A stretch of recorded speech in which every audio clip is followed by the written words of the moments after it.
Isa na naming aklat ang ating ibubuod sa araw na ito. Magandang araw sa ating lahat mga kaibigan. Binalangkas ng Wabi-Sabi, 2018, ang iba't ibang paraan kung paano mapapaunlad ng konsepto ng Hapon ang Wabi-Sabi sa ating buhay. Ang Wabi-Sabi ay isang antidote sa modernong consumerism at mabilis na bilis batay sa pagiging simple, impermanence, at imperfection. Tungkol sa may akda, si Beth Kempton ang nagtatag ng kumpanyang Do What You Love, na nag-aalok ng mga kursong nagbabago sa buhay sa mga taong gustong baguhin ang kanilang direksyon. Siya rin ay isang honor-winning business person at self-improvement creator, na ang trabaho ay na-convert sa 24 na dialect. Siya at ang kanyang asawa, kasama ang kanilang 2 anak na babae, ay naninirahan sa Timog, England. Alamin kung paano tamasahin ang isang dekalidad na pamumuhay sa pamamagitan ng Japanese Insight. Bilang resulta, ginugugol mo ang lahat ng iyong lakas sa pagtatrabaho sa isang trabahong hindi mo partikular na tinatamasa. Madalas kang nag-aalala na hindi sapat ang iyong ginagawa. Hindi mo nakikita ang iyong mga mahal sa buhay kahit saan malapit sa sapat. Nakatira ka sa isang mataong lugar ng isang lungsod na hindi ka nababagay sa anumang bahagi ng imahinasyon. Nagmamay-ari ka ng maraming bagay na hindi mo naman talaga kailangan. Nandito ka dahil ngayon lang nangyari ang buhay sa iyo. Ang karunungan para sa mga panahong ganito ang pakiramdam ng buhay ay nakapaloob sa konsepto ng Hapon ng Wabi-Sabi. Sa pamamagitan ng pagiging prangka, at ang pagkilala sa ating mga kapintasan, at pagiging mabilis, pinahihintulutan tayo nitong makitang muli ang mga bagay. Itinuturo sa atin ni Wabi-Sabi na pasimplehin at ilagay ang mga tamang bagay sa itaas ng ating mga prioridad habang hindi masyadong nagpapahirap sa ating sarili habang ginagawa natin ang mga pagbabagong kailangan. Ito ay madalas na nagpapakita na tayo ay napapalibutan ng pang-araw-araw na mahika at kung ano ang mayroon tayo ay sapat na. Dapat lang nating malaman kung paano makarating dito. Malalaman mo kung bakit binibigyang diin ng Japanese tea ceremony ang pagiging simple. Kung ano ang matututunan natin tungkol sa ating emosyonal na kalagayan mula sa mga panahon, at kung paano tayo matutulungan ng isang long distance na manlalangoy na muling isaalang-alang kung ano ang ibig sabihin ng mabigo.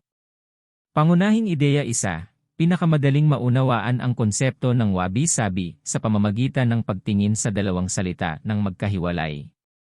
Maaari mong mabuhay ang iyong buong buhay sa Japan nang hindi naririnig ang mga salitang Wabi-Sabi na binibigkas ng malakas. Walang entry para dito sa pinakamakapangyarihang Japanese dictionary, Gen. Isinasama nito ang mga salitang isahan, wabi at sabi, gayunpaman hindi ang pinagsama-samang termino. Ang Wabi-Sabi, sa kabilang banda, ay isang bagay na tumatakbo tulad ng isang invisible thread sa buong kultura at buhay ng Hapon.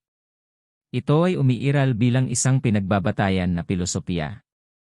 Gayunpaman, ano ang ipinahihiwatig nito? Ang pangunahing punto nito ay, pinakamadaling maunawaan ang konsepto ng Wabi-Sabi sa pamamagitan ng hiwalay na pagsasaalang-alang sa 2 termino. Dapat tayong magsimula sa wabi. Ito ay tumutukoy sa isang bagay tulad ng subdued taste sa kontemporaryong Japanese. Gayunpaman, ang salita ay nagmula sa pandiwang wabiru na nangangahulugang mag-alala at ito ay orihinal na nauugnay sa kahirapan, kakulangan, at kawalan ng pag-asa.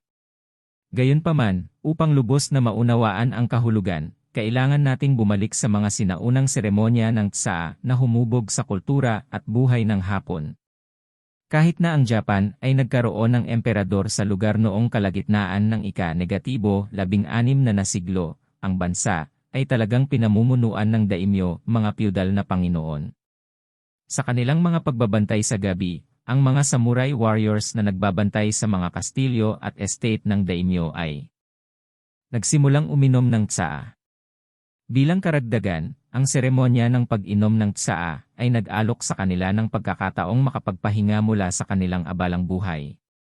Gayunpaman, ang maluho na magalang na pamumuhay ng mga naghaharing uri sa lalong madaling panahon ay kasama ang pag-inom ng tsaa, kumpleto sa mga magarbong tiroom at mga kagamitan. Kabaligtaran sa isang matahimik na serbisyo na sumasalamin sa mga simula nito sa harmony, ito ay naging isa pang labis na interes sa panig. Pagkatapos, nagpasya si Sen Noriki, isang tea master para sa sikat na daimyo na si Toyotomi Hideyoshi, na baguhin ang seremonya ng tsa. Mas gusto niya ang isang mas katamtamang seremonya ng tsa, na may mga simpleng kagamitan, at mas maliliit na silid ng tsa, kaysa sa kasaganaan ng mga magalang na seremonya ng tsa. Dapat itong ipagdiwang ang natural na kagandahan at pagiging simple, kaysa sa kayamanan. Ang estilo ng serbisyo ng tsa ni Riki ay naging kilala bilang wabi tea o wabi cha. Sa makatuwid, ang wabi ay nagmumungkahi ng paraan ng pag-iisip na pinahahalagahan ang pagiging simple, kahinhinan, at pagtitipid. Let's move on to sabi ngayon. Kung i-convert sa English, magiging katulad itong bagay na patina, old-fashioned look, o exquisite straightforwardness. Ang konsepto ng weathering, tarnishing, at marks of antiquity ay umunlad sa paglipas ng panahon sa isang paraan ng paglalarawan ng kagandahang dumarating sa panahon. Si Junichiro Tanizaki, sa kanyang klasikong akdang In Praise of Shadows, ay pinakamahusay na nagpapaliwanag kapag sinabi niya tungkol sa mga Hapones, ang dalawang terminong wabi-sabi, ay nagmumungkahi ng isang pananaw sa mundo na pinahahalagahan ang simpleng kagandahan, di kasakdalan, at ang panandaliang kalikasan ng lahat. Bagay. Hindi namin hinahamak ang lahat ng bagay na nagniningning, ngunit mas gusto namin ang isang mapagnilay-nilay na ningning kaysa sa mababaw na kinang. Ito ay pinaka-complemented kapag ito ay contrasted sa mga tiyak na hilig sa kanluran, pagiging totoo, compulsiveness, at ang pagkabalisa patungo sa defying ang pag-unlad ng panahon.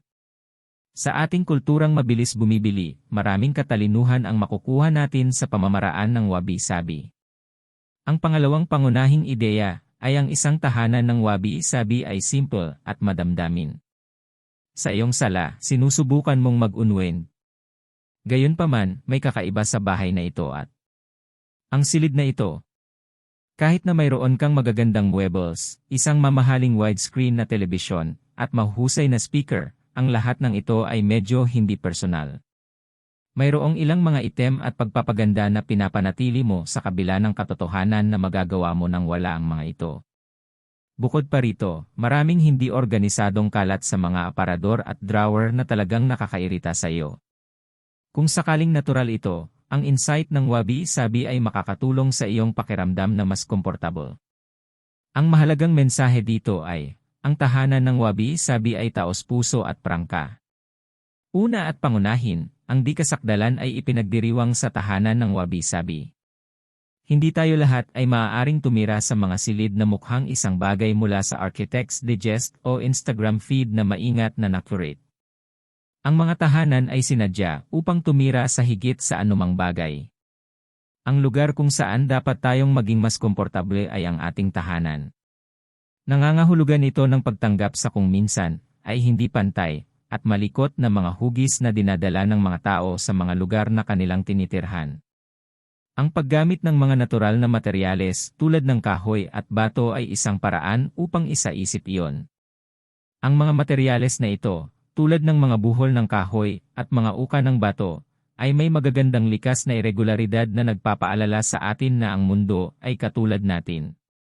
Upang magdala ng mas malaking halaga ng iyong sarili sa iyong tahanan, dapat mong bigyan ng malapit na pagsasaalang-alang ang iyong mga damdamin kapag nagdidisenyo ka. Halimbawa, ang ilang bagay na nagpapabalik ng damdamin o alaala ay maaaring magbago ng isang ordinaryong alcove. Maaaring iyon ay ilang mga bato o bark mula sa paboritong beach o woodland walk. Binibigyang diin din ng isang tahanan ng wabi-sabi ang pag-decluttering, sa kabila ng katotohanan na ang mga natatanging piraso ng mundo ay maaaring magbago ng isang hindi personal na espasyo. Bilang kabaligtaran sa Carlos moderation, ang tamang uri ng paglilinis ay makakatulong sa iyo sa pagtutok sa kung ano ang talagang mahalaga sa iyong tahanan. Ang mga pambihirang bagay na iyon na tumatawag ng malalim na kaligayahan o pagmuni-muni ay higit na kumikinang sa isang silid na nagbibigay sa kanila ng espasyo. Dito nagkakaroon ng sariling aral ang diretsong tea house ni Sen Noriki. Nagagawa nating tumutok sa kung ano ang talagang mahalaga, tulad ng ating mga relasyon sa ibang tao, ating mga alaala, at ang magagandang panahon sa ating buhay, sa mga kapaligiran na hindi gaanong kalat. Ang wabi-sabi home, kung gayon, ay isinasaalang-alang ang aming mga mansa sa kabuuan. Gayunpaman ay hinihimok kami na magtrabaho sa aming mga buhay upang kami ay pinakamalapit sa kung ano ang aming pinahahalagahan. Konsepto BLG 3. Ang wabi-sabi ay tungkol sa pagiging naaayon sa kalikasan.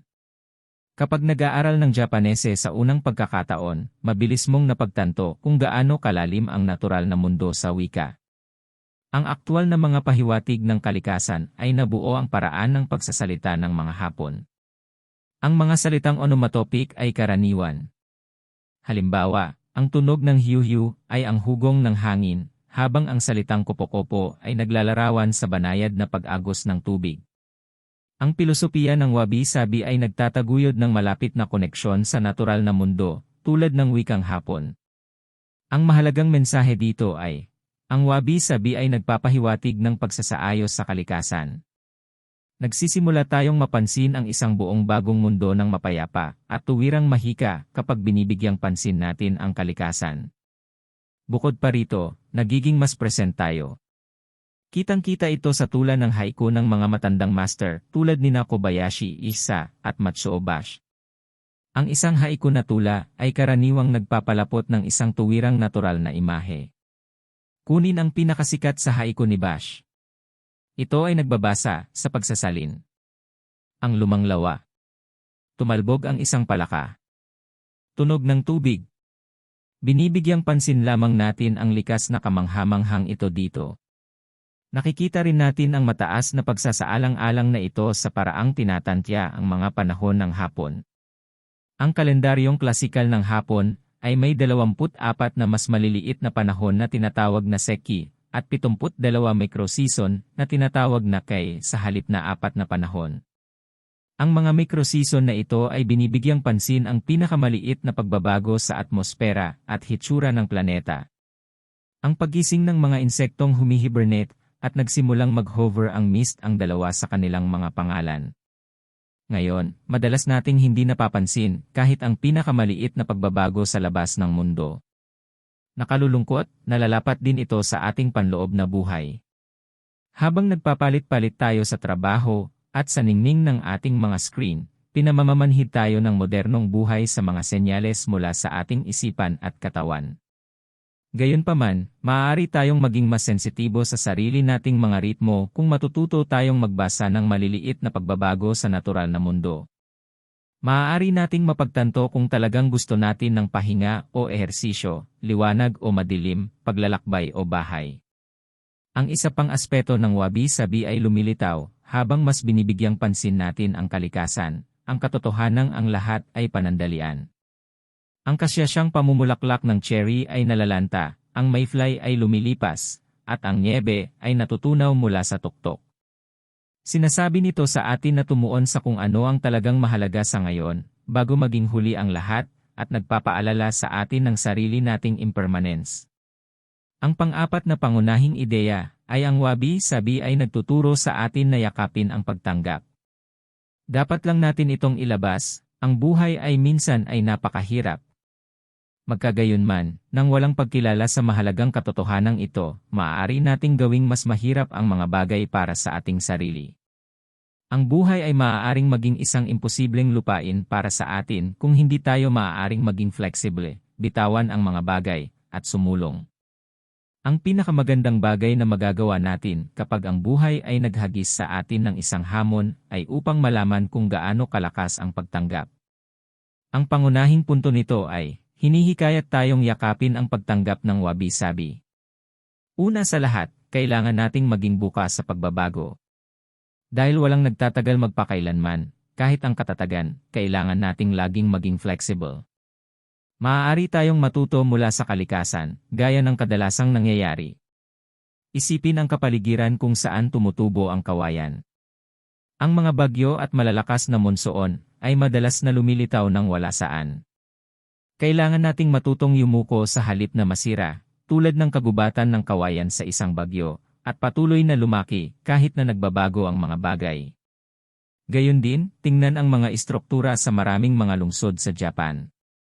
Ang mga ito ay itinayo upang mapaglabanan ang mga pagyanig. Sa puntong kapag ang isang lindol ay yumanig sa lupa, ang mga pangunahing estrukturang naiwang nakatayo ay yaong mga kurbadong kasabay ng pagkabigla. Ang mahihina ay nagkakawatak-watak sa malinis. Sa buhay, ganoon din ang ating buhay ay maaaring mabago ng malaki anumang oras.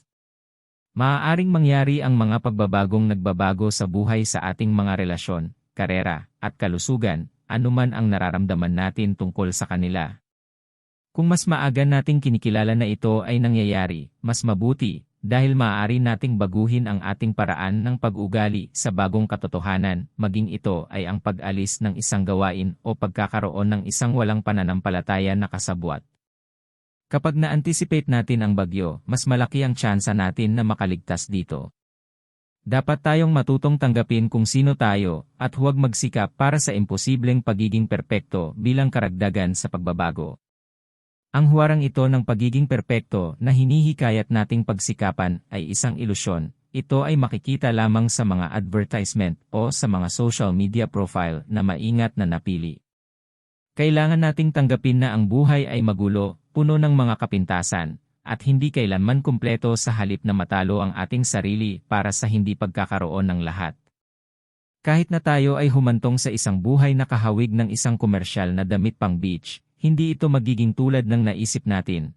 Ang buhay ay talagang may dungis. Bilang karagdagan, kapag napag-usapan na natin ang pangunahing katotohanang iyon, dapat nating matanto na ang isang malaking bahagi ng kung ano ang mayroon na tayo ay, sa sarili nitong natatanging paraan, ay lubos na hindi perpekto. Pangunahing ideya 5, ang wabi-sabi ay nagtuturo sa atin na maging mas malusog kapag nakikitungo sa pag-aaral at pagkabigo. Isang negatibong marka ng pagsusulit isang sulat ng pagpapaalis mula sa isang distributor. Bagsak sa pagsusulit sa pagmamaneho. Nakapunta na kaming lahat. Ang pagkabigo at pag-aaral ay maaaring maging masakit. Gayunpaman, kung matutunan nating lapitan ang dalawa mula sa pananaw ng wabi-sabi, hindi ito kailangang maging ganito. Ang pangunahing punto nito ay, natututo tayo ng mas malusog na paraan upang lapitan ang pag-aaral at pagkabigo sa pamamagitan ng wabi-sabi. Ang pag-aaral ay hindi natatapos, walang perpektong pagkatuto o kumpletong pagkatuto. Isaalang-alang ang pakikibaka ng may akda upang matuto ng hapon habang nag-aaral sa Durham University sa United Kingdom. Sa iba't ibang yugto ng kanyang ekskursyon, sa kabilang banda, ay naramdaman niyang sigurado o nasaktan siya sa kanyang karanasan. Maraming mga pagkakataon sa kanyang pag-aaral na naramdaman niya ang alinman sa hindi sapat o higit sa lahat, mula sa napakalayo na pagkahuli sa kanyang pag-aaral na halos hindi niya natapos ang taon sa ibang bansa hanggang sa pagtatrabaho bilang isang matagumpay na interpreter sa Japan. Dapat nating lapitan ang pag-aaral ng may realisasyon na hindi ito matatapos. Kapag nagsimula tayong matuto ng bagong wika man ito, instrumentong pangmusika, o accounting, dapat nating malaman na walang saysay ang paglalakbay. Ang pag-aaral ay magkakaroon ng mga sakuna at hindi inaasahang pag-unlad, ngunit hindi ito matatapos.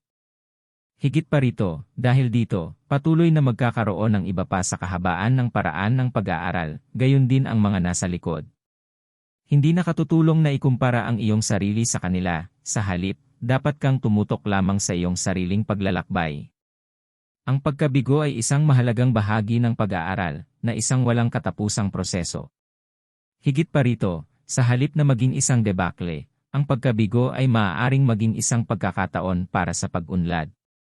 Kunin ang kwento ni Ken Igarashi, isang long-distance swimmer. Isang matalas na manlalangoy mula sa gitnang paaralan, pagkatapos ay nahulog siya sa trabaho at araw-araw na buhay, bago bumalik sa paglangoy sa kanyang kalagitnaan ng 30s. Sa isang punto, sinikap niyang lumangoy sa English Direct sa loob ng 15 oras.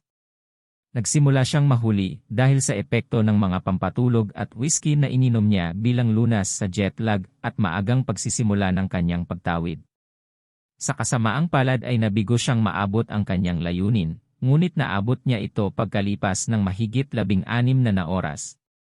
Sa anumang kaso, bilang kabaligtaran sa pakiramdam na nasiraan ng loob, masaya siyang nakarating sa baybayin ng France, dahil ito ang kanyang pinaka-hindi malilimutang intersection sa buong mundo at isang kagulat-gulat na tagumpay. Binago niya ang kanyang pagkabigo, at natutunan ang mahahalagang bagay tungkol sa kung gaano siya katagal. Siya ang naging unang taong Hapon na lumangoy mula Japan hanggang Korea, at ang unang taong tumawid sa lawa baikal ng Russia.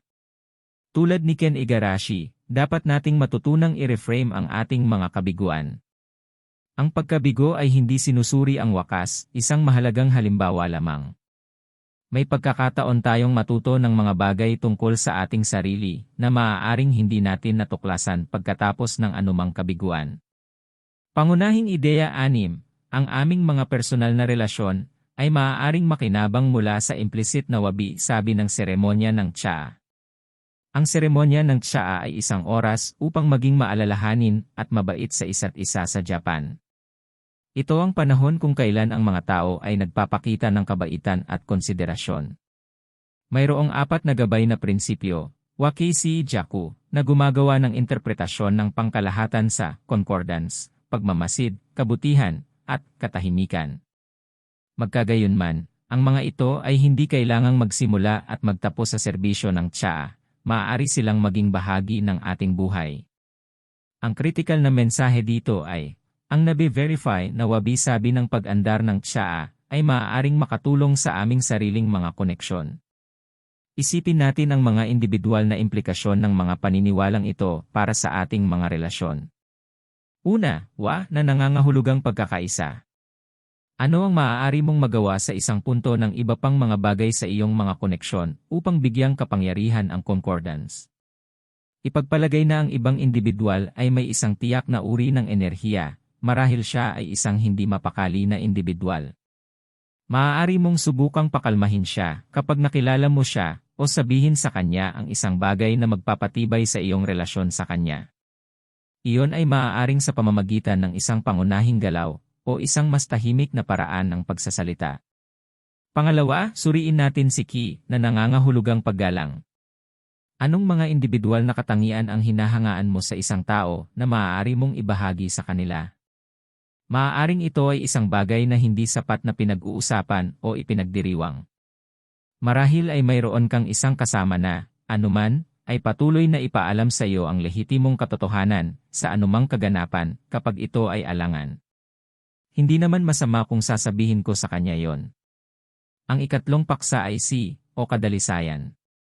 Tungkol sa serbisyo ng Cha, tinutukoy ni ang paraan ng paglilinis ng mga bisitang pumapasok sa coffee bar upang ipaabot ang paggalang at pangangalaga sa mga susunod na mamimili ng Cha. Gayunpaman, tumutukoy din ito sa kadalisayan ng puso na nagpapaalala sa atin na hanapin ang pinakamahusay sa bawat isa. Ano ang nakikita mo kapag hinahanap mo ang pinakamahusay sa mga tao?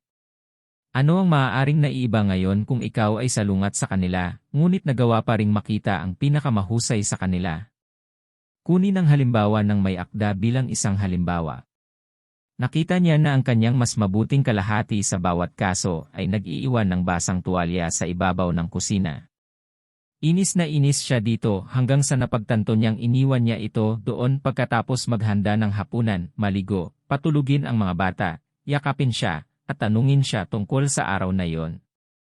Sa wakas, nakarating kami sa Jaku o katahimikan. Kailangan mo ng espasyo at kalmado para talagang kumonekta sa ibang tao. Dapat may mga pagkakataon na ikaw at ang ibang tao ay mag-isa, maging ito ay para sa isang mahabang paglalakad o isang tahimik na tasa ng kape sa isang cave corner. Anumang bagay na gusto mo, paano ka makakagawa ng mas maraming espasyo at pagkakaisa sa iyong oras na magkasama? Pangunahing ideya 7, ang karunungan na batay sa wabi-sabi ay makakatulong sa iyong karera. Narinig mo lang ang ilang chismis sa opisina, ang proseso ng promosyon ay iyong kalaban. Pakiramdam mo ang balita ay parang suntok sa bituka. Hindi naman masyado na ayaw mo sa kanila na dapat kang ma-promote. Nagsisimula kang magtanong ng ilang mga katanungan sa iyong sarili. Ano ang kulang sa kanila na mayroon ako? Bakit wala akong tagumpay na katulad ng iba? Nandoon na ang lahat. Sa kalaunan, gayunpaman, ang ganitong uri ng presyon ng propesyon ay sa wakas ay walang paggamit sa iyo o sinuman. Ang pangunahing punto nito ay, ang katalinuhan na itinutulak ng wabi-sabi ay makakatulong sa iyong bukasyon. Nag-iingat si Wabi-Sabi laban sa pagsusumikap para sa pagiging perpekto, tulad ng nakita natin. Ang aming mga propesyonal na buhay ay walang pagbubukod. Ipinahihiwatig nito na dapat nating ihinto ang pag-iiba ng ating sitwasyon sa pag-iral sa iba. Lahat ng propesyon ay malalim na individual, at lahat ay may mataas na puntos at mababang puntos. Ang kasamahan mo na kakapromote lang ay tiyak na dumaan sa mahihirap na panahon noon. Ang nobelista na kamakailan lamang ay nakatanggap ng isang makabuluhang pampanitikang parangal ay halos tiyak na dati nang nakatanggap ng mga liham ng pagtanggi. Bilang karagdagan, walang bagay na isang perpektong landas sa karera.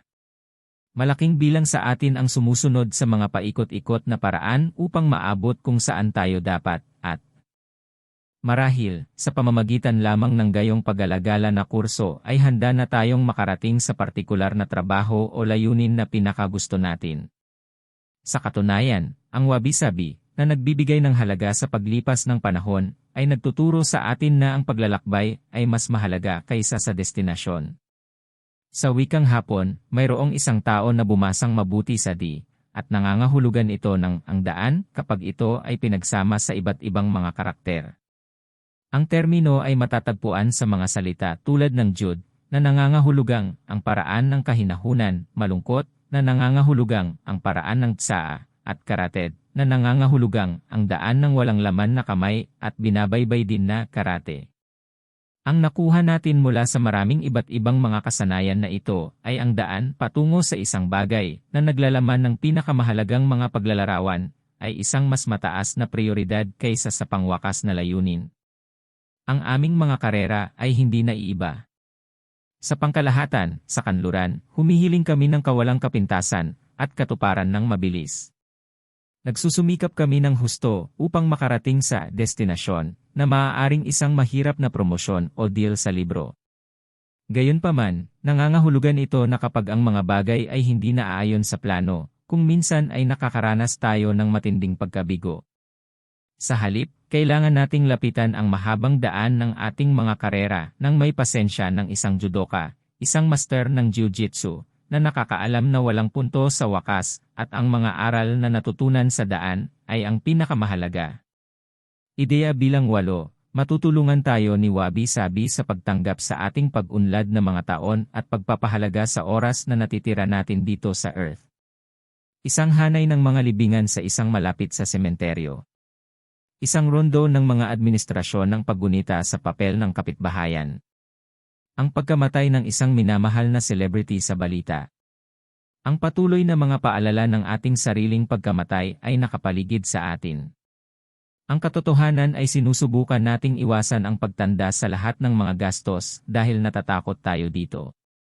Kapag nanonood ka ng telebisyon, napakabihirang hindi makakita ng patalastas para sa isang anti-aging na paggamot o cream.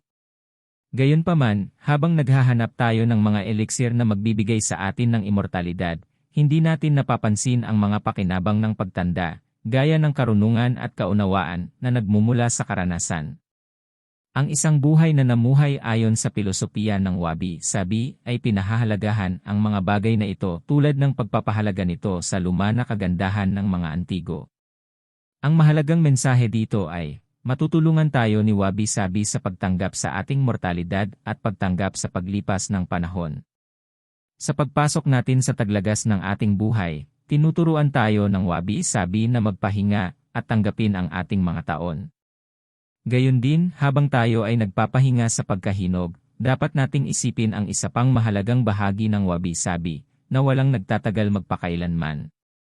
Gayunpaman, iyon ay ayos din ang pag-unawa na mayroon lamang tayong napakaraming oras sa planetang ito ay nagbibigay daan sa atin na makahanap ng kahulugan at halaga dito. Bukod pa rito, mas nagagawa nating pahalagahan ang mga sandali na kasama ang ating mga mahal sa buhay o ginagawa ang mga bagay na pinakakasiyasya sa atin. At kahit na hindi ka pa matanda, ang pagkaunawa sa impermanence na ito ay makakatulong sa iyo na mag-concentrate. Halimbawa, ano ang maaari mong gawin sa ibang paraan kung ipagpalagay mong napagtanto mo na isang dekada na lang ang natitira upang mabuhay? Isaalang-alang ang isang taon. Ang mga bagay na tulad nito ay makakatulong sa iyo na unahin ang iyong mga prioridad. Gayunpaman, kung tatanggapin mo na ang tanging tunay na kasakdalan ay matatagpuan sa mahika ng pang-araw-araw, mas magiging masaya ka, kaysa kung pipilitin mo ang iyong sarili na mamuhay ng perpektong buhay. Ang tunay na yakap ng isang kaibigan. Ang blackbird sa hardin, pinapanood kang nagtatrabaho. Ang bango ng bagong fermented na espresso. Ang pagsusulat ng mga bagay na ito ay minsan ay makakatulong sa iyo na matandaan na pahalagahan ang mga ito. Sa mga listahang tulad ng mga bagay na pabilisin ang puso at mga bagay na pupukaw ng isang masayang alaala ng nakaraan, binanggit ng ika-11 siglong Makata na si Sish Nagon ang kanyang mga paboritong bagay. Habang may oras pa tayo, dapat tayong matuto, tulad ni Sish Nagon, na hanapin ang malalim at simpleng kagandahan sa mundong nakapaligid sa atin. Mga huling ideya sa pangunahing punto ng buod na ito.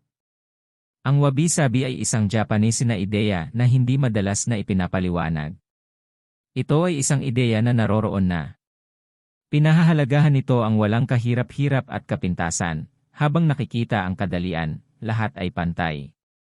Maraming maituturo sa atin ang pilosopiya nito tungkol sa ating mga relasyon sa ibang tao, sa ating mga landas sa karera, kung paano natin haharapin ang kabiguan, at kung paano natin pinalamutyan ang ating mga tahanan.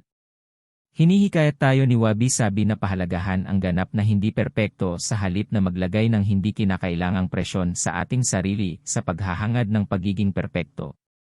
Praktikal na gabay. Matutong bigyang pansin ang mga ibon. Sa susunod na maglakad-lakad ka, tingnan kung may nakikita o naririnig kang mga ibon. Paano sila lumilitaw? Anong tunog ang ginagawa nila? Aling mga species ng ibon ang iyong mga paborito? Pagkatapos, sa puntong iyon, kapag bumalik ka, gamit ang isang manual o web, tingnan kung makikilala mo ang bawat isa sa mga ibon na nakita mo sa iyong paglalakad at itala ang mga ito sa isang journal. Maraming salamat sa inyong pakikinig. God bless.